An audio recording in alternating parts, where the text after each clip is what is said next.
Hello friends, welcome back to my channel. तो आज हम लोग बात करने वाले हैं कोस्टल लैंडफॉर्म के बारे में। कोस्टल इन द सेंस किनारा लैंडफॉर्म में जो उसके किनारे पे जो लैंडफॉर्म होती है उसके बारे में, मतलब सीज के किनारे पे जो लैंडफॉर्म होती है उसके बारे में बात करेंगे। सबसे पहले बात कर लेते हैं action of waves, tides and currents. Waves क्या होती हैं ये सबको पता होगा। Tides, high tide, low tide, geography में बेसिक क्वेश्चन है, एनसीईआरटी 6 to 9th क्लास सब में पढ़ा होगा। Currents, obviously you know that. So let's talk about these actions by which coastal landforms happen. Okay, let's get started. The coastline, under the constant action of waves, tides and currents, is undergoing changes from day to day. On calm days, when winds are slight, waves do little damage to the shoreline. जब हल्की waves आती है, storm नहीं आता है, उस समय क्या होता है, छोटा सा डैमेज करती है शोर लाइन को वेव्स। लेकिन may instead help to build up beaches, उस समय ये बीचेस भी बनाती है। एंड अदर डिपोजिशनल फीचर्स, उसको भी डिपोजिट करती है। इट इज़ इन स्टॉर्म्स, अगर हम स्टॉर्म्स की बात करें, that the ravages of the waves reach their greatest magnitude. उस समय क्या करती है, वेव्स अपने ग्रेटेस्ट मैग्नीट्यूड पे पहुंच जाती है और बहुत सारा डैमेज करती है। The average pressure of the Atlantic waves on adjacent coast is about 600 LB। LB इज द यूनिट ऑफ प्रेशर। ओके, इतना प्रेशर डालती है। अगर हम अटलांटिक ओशन की बात करें तो प्रेशर पर स्क्वायर फुट, एक स्क्वायर फुट पे, इन द समर, गर्मियों में, एंड ट्रिबल दैट इन विंटर, और विंटर में इससे भी ज़्यादा। ड्यूरिंग स्टॉर्म के टाइम पे the pressure exerted is more than 6000 LB। Storm के टाइम पे 600 से 6000 LB होता है, इससे भी ज़्यादा था। और 3 टन पर स्क्वायर फुट, 3 टन पर स्क्वायर फुट के हिसाब से भी उस पर प्रेशर पड़ता है। Movements of the such intensity will beer down not only the Cliff but also see walls buildings. और सी वॉल्स की जो बिल्डिंग्स होती हैं या जो साइड में बिल्डिंग्स बनी होती हैं उस पर भी असर डालती हैं, उसको गिरा देती हैं। Tides and currents on the contact with shores make very little direct attack on the coast line. ये थोड़ा लिटिल अटैक करती हैं वेव्स के कंपैरिजन में कोस्ट लाइन पे। Tides affect marine erosion, tides समुद्री इलाकों में इरोजन करती हैं, mainly by extending a line of erosion, और ये लाइन ऑफ इरोजन को बढ़ाती हैं into a zone of erosion से। This zone corresponds to the area between the low water level and the high water level. अब क्या होता है ये इरोजन, जोन ऑफ इरोजन क्या होता है, जोन ऑफ इरोजन होता है area between the low water level and the high water level, जहाँ से वाटर लो से हाई होता है, उसकी डेप्थ बढ़ती है, वहाँ से लेके और हाई लेवल जहाँ मैक्सिमम डेप्थ होती है वहाँ तक के एरिया को हम कहते हैं zone of erosion. Currents help to move eroded debris and deposit it as a silt.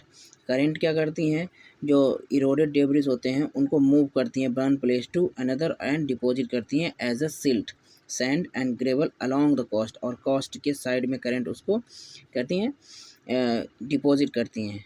Now clear the work of tides, waves and current. Waves क्या करती है, वेव उसको इरोड करती है, उस पर प्रेशर डालती है। वेव्स क्या, सेडिमेंट जो होते हैं साइड कोस्टल लाइन के, उस पर प्रेशर डालती है। फिर टाइड्स क्या करती है, उसको इरोड करती है, जो प्रेशर पड़े हुए सेडिमेंट्स उसको इरोड करती है, और उसी इरोडेड मटेरियल्स को साइड में कौन ले जाता है, जमा कौन करता है वहाँ पे साइड में, करेंट्स। ठीक, तीनों काम समझ में आ गया। एक बार फिगर देख लीजिए। ये जैसे कि मान लीजिए ये क्रॉस सेक्शन है सी का, ये सी है, ये सी पे प्रेशर लग रहा है वेव्स के थ्रू, ये वेव्स है, ये इस पे प्रेशर डाल रही है, ठीक है, बहुत ज़्यादा कॉस्ट पे। और विंड की डायरेक्शन क्या है, विंड टर्बुलेंस हो रहा है यहाँ पे, ये ऐसे से विंड फ्लो कर रही है। दूसरा फिगर है, दूसरे फिगर में बताया गया कि ये वेव है, यही वाली, और ये आपको तो सबको पता होगा, फिजिक्स के 6th क्लास का क्वेश्चन है ये, कि ये यहाँ से ये वेव की हाइट होती है मैक्सिमम, छोटी से लेके यहाँ तक, और दो वेव्स की हाइट के बीच की लेंथ को हम लोग क्या कहते हैं, वेव लेंथ, और ये ट्रफ होता है, और ये इसको क्रेस्ट कहते हैं। ठीक, ये सर्कुलेशन मोशन, उसके साथ में भी पार्टिकल सर्कुलेट होते रहते हैं। वेव कैसे मोशन करती है अब देख लीजिए। मान लीजिए ये कोई सी है, ये उसका कोस्टल लैंड फॉर्म है, इसका क्रॉस सेक्शन है ये सी का, तो ये हमारी कोस्टल लैंड है सी की, मान लीजिए। अब ये कोई वेव्स आ रही है सी की तरफ से, ये हमारी कोस्टल लैंड फॉर्म है, ये हमारी सी की है, तो इधर से एक वेव आ रही सी की तरफ से, ऐसे से आ रही, तो ये कैसे मूव करती आ रही, ऐसे ऐसे मूव करती आ रही।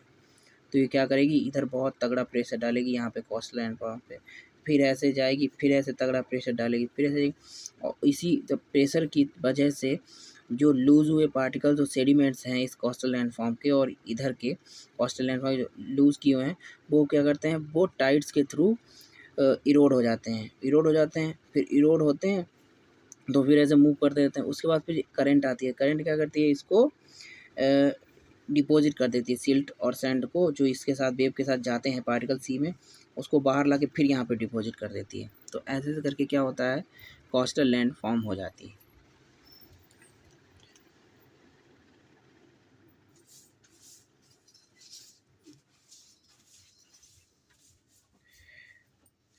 बात करते हैं मैकेनिज्म ऑफ मरीन इरोजन। अब मरीन इरोजन कैसे होता है, अब उसकी पूरी क्रिया देखते हैं हम लोग।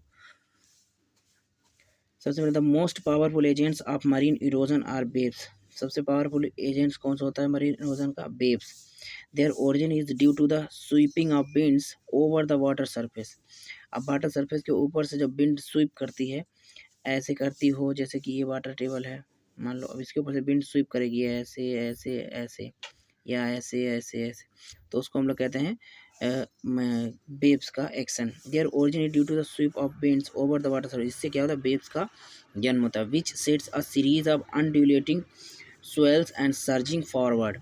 अब उसके बाद क्या होता है, undulating swells and surges forward, water के ऊपर ये चलता रहता है, जिसको हम लोग वेव्स कहते हैं। These become higher and swifter, और ये हायर भी हो सकता है और ये स्विफ्टर भी हो सकता है। ठीक, ये ऐसे भी हो सकता है, स्विफ्टर इसकी वेवलेंथ ज़्यादा भी हो सकती है, कम भी हो, जितनी कम वेवलेंथ होगी उतनी हाई टाइड होगी। ओके, तो these become higher and swifter. A normal wave,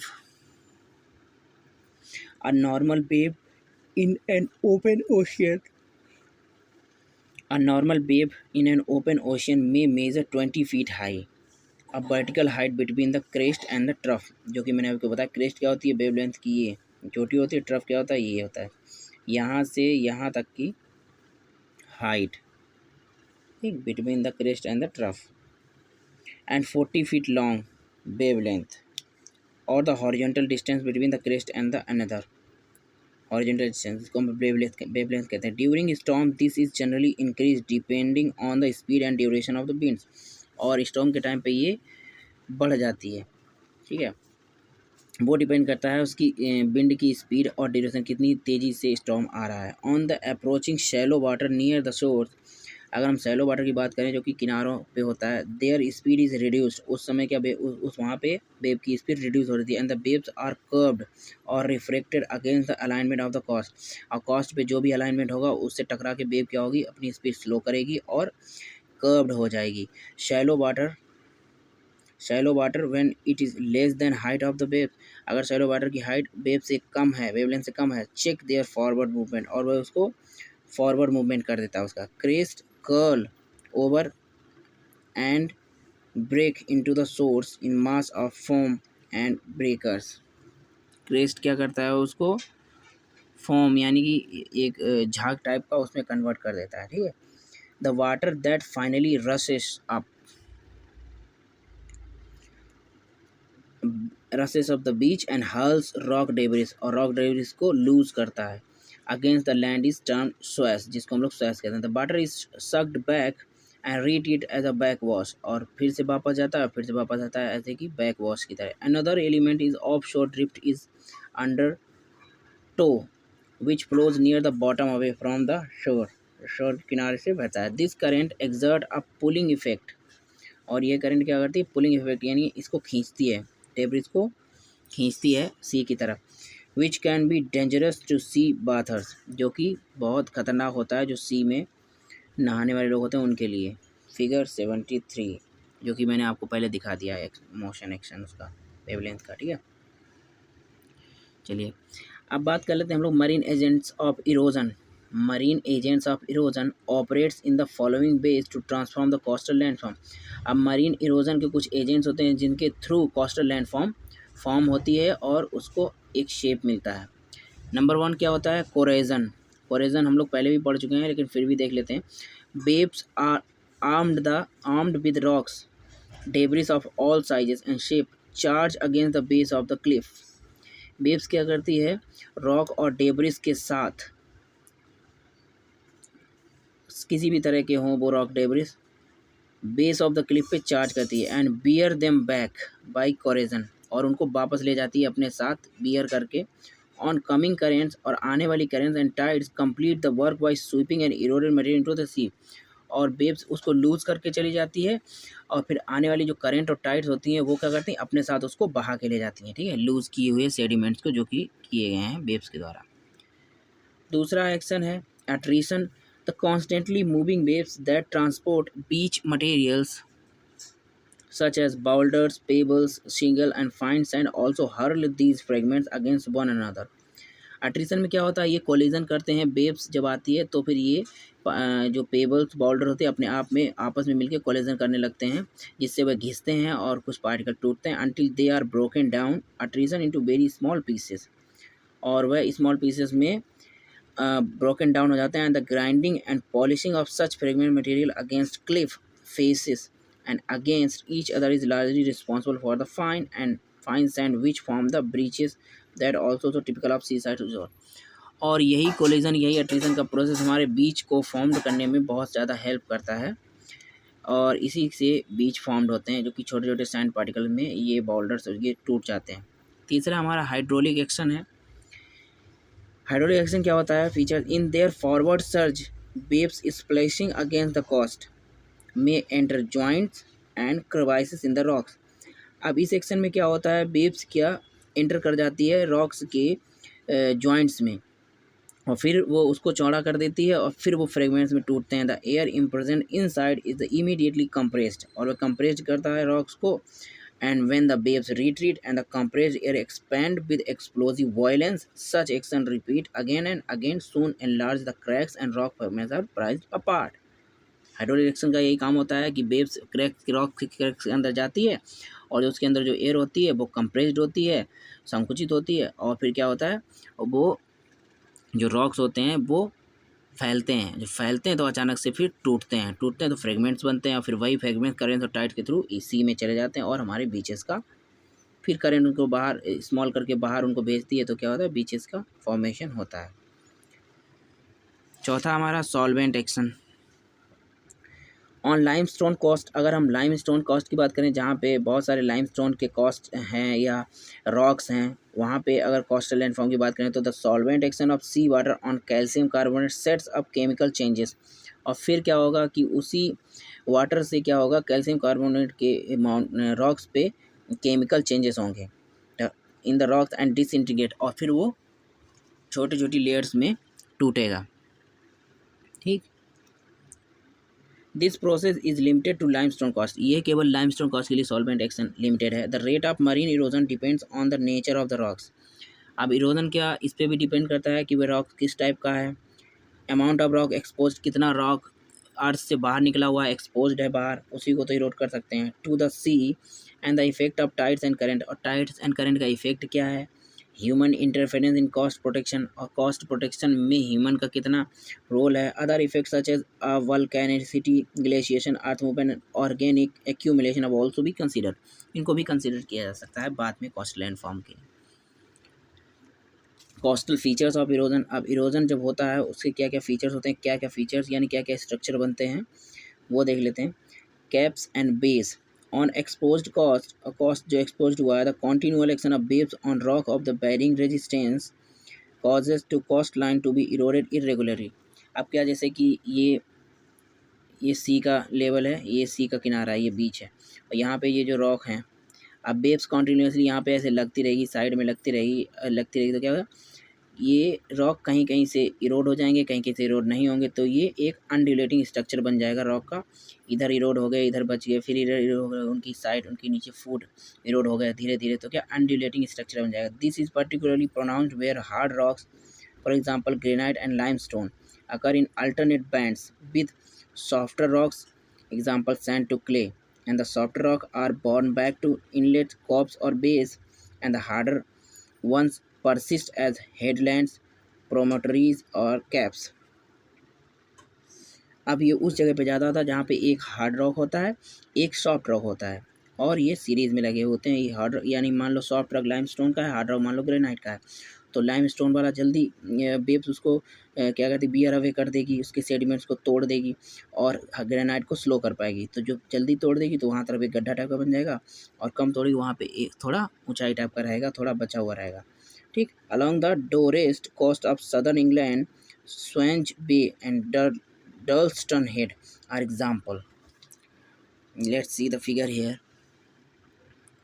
Now, I think, I hope you cleared all the doubt. So this is the coastal landform and this is the Bay of Sea waves. ये सी wave ऐसे आ रही हैं। आपका ये मान लो यहाँ पे limestone का है रॉक, यहाँ पे ये ग्रेनाइट का है, फिर ये लाइमस्टोन का है, फिर ये ग्रेनाइट का है। तो क्या वेव्स ने यहाँ पे हिट किया साइड पे, तो लाइमस्टोन वाला तो सॉल्वेंट के एक्शन से चार्ज होके इसके पार्टिकल्स बियर हो जाएंगे, ब्रेक हो जाएंगे। ठीक, ब्रेक हो जाएंगे, लेकिन ग्रेनाइट के कम ब्रेक हो पाएंगे, फिर इसके ब्रेक हो जाएंगे, फिर इसके नहीं हो पाएंगे। तो फिर इस यहाँ पे एक इनलेट टाइप का बन जाएगा, हेडलैंड, यहाँ पे इसको हेडलैंड कहेंगे। और ये जो बन रहा है सी टाइप का, यहाँ पे इसको कहेंगे बे, और ये जो वी टाइप का बन रहा है यहाँ पे इसको कहेंगे कैप्स। और जो छोटे छोटे इसी से ब्रेक हुए जो क्या छोटे छोटे रॉक्स हैं, उसको हम लोग क्या कहेंगे, रॉक्स हैं, या जो इसी से अलग हुई एक जो अलग तरह की लैंड फॉर्म हो जाती है सी के अंदर, उसको हम लोग आइसलैंड कहेंगे। उसी को आइसलैंड कहते हैं, वो इसी प्रोसेस के थ्रू बनते हैं Iceland.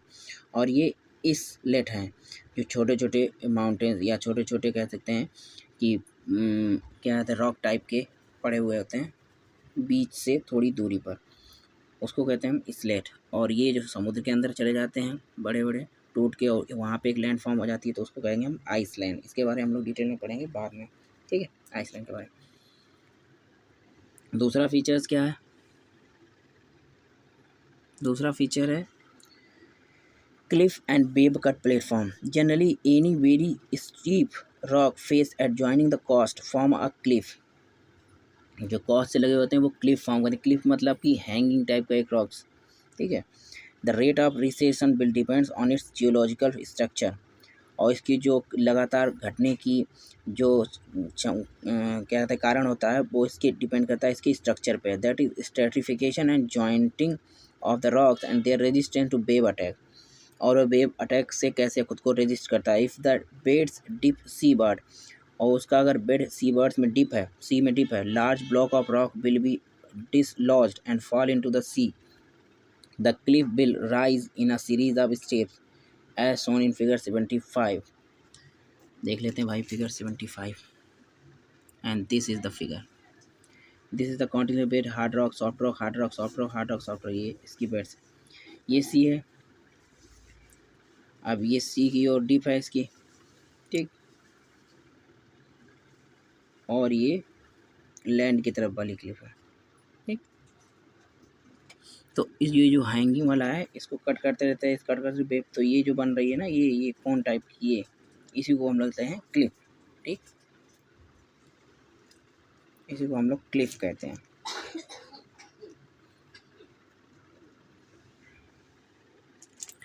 On the contrary, if the beds dip landward, as illustrated, the cliff will be more resistant to wave erosion, ठीक। अगर क्लिफ लैंडवार्ड्स है तो बहुत ज़्यादा रेजिस्टेंट होगा। Some of best known cliff, इसके एग्जांपल देख लीजिए, are the chalk cliff of English Channel, देखा है ना। At the base of the cliff the sea cuts a notch which gradually undermines the cliff so that it collapses. अब ये profile कुछ दी गई हैं, देख लीजिए। जैसे कि मान लीजिए ये सी की डायरेक्शन, ये वेव की डायरेक्शन है, ठीक है। ये हमारा इधर कोस्टल, ये हमारा इधर लैंड फॉर्म है, ये हमारा इधर माउंटेन वगैरह है, सी इधर तरफ है। तो सी की तरफ से ये वेव्स आएगी, ठीक। इनिशियल लाइन से पहले ये ब्लैक कलर की लाइन दिख रही है डॉटेड, ये डार्क, पहले ये लेवल है हमारा, क्या है, लैंड का ये लेवल है। जोन ऑफ वॉक अटैक, अब पहले हाई टाइड आएगी वो यहाँ पे अटैक करेगी, लो टाइड आएगी यहाँ पे अटैक, यानी दोनों का अटैकिंग का जोन ये हो गया, जोन ऑफ वेव अटैक ये हो गया यहाँ पे। अब जब अटैक कंटिन्यूसली हो रहा है तो दूसरा फिगर देखिए, पहले वाली लैंड कहाँ थी, यहाँ से जा रही थी, ठीक है। अब यहाँ पे जब कंटिन्यूसली अटैक हो रहा है तो यहाँ पे इरोड हो जाएंगे डेब्रिस, और यहाँ पे भी इरोड हो जाएंगे। तो जोन ऑफ अटैक से इरोड होके क्या हो जाएंगे, वो यहाँ नीचे की ओर क्या हो जाएंगे, डिपॉजिट हो जाएंगे, यहाँ पे डिपॉजिट हो जाएंगे ये सारे material deposit to form an offshore terrace, और ये ऑफशोर टेरेस फॉर्म करेगी। तीसरा फिगर देख लीजिए, ये पहले से भी ज़्यादा और लगातार जब कॉन्टिन्यूसली होती रहेगी, कॉन्टिन्यूसली यहाँ पे हिट करती रहेगी, यहाँ पे हिट की, तो ये जो ये डॉटेड लाइन देख रहे हो आप, ये डॉटेड लाइन ये हमारा इनिशियल लाइन थी जो मैंने पहले बताया। फिर ये कॉन्टिन्यूसली हिट करती रही, यहाँ पे हाई टाइड, यहाँ पे लो टाइड, तो ये जोन ऑफ अटैक था, इसने पूरा इसको क्लीन कर दिया। ये सारे इसके जो क्लीन किए हुए रॉक के डेब्रिस हैं, इसे करते करते इसको पूरा हटा दिया है, और ये कहाँ पे जमा हो गए, यहाँ पे जमा हो गए। और जब यहाँ पे जमा हो गए तो यहाँ पे जो स्लोप था ये बराबर हो गया, इससे फिल हो गया, तो यहाँ पे एक यहाँ से यहाँ तक एक लैंड फॉर्म हो गई, ठीक है, ये लैंड फॉर्म हो गई।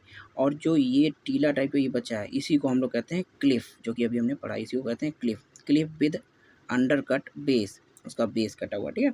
ऑफशोर टेरेस बन गई है हमारी, ये वेव कट प्लेटफॉर्म बन गया पूरा यहाँ से यहाँ तक, ठीक। अब आप लोग समझ गए होंगे कि क्लिफ किसे कहते हैं, और हाई टाइड लो टाइड का क्या इफेक्ट होता है, और कैसे सेडिमेंट्स यहाँ पे डिपॉजिट होते हैं, ठीक है।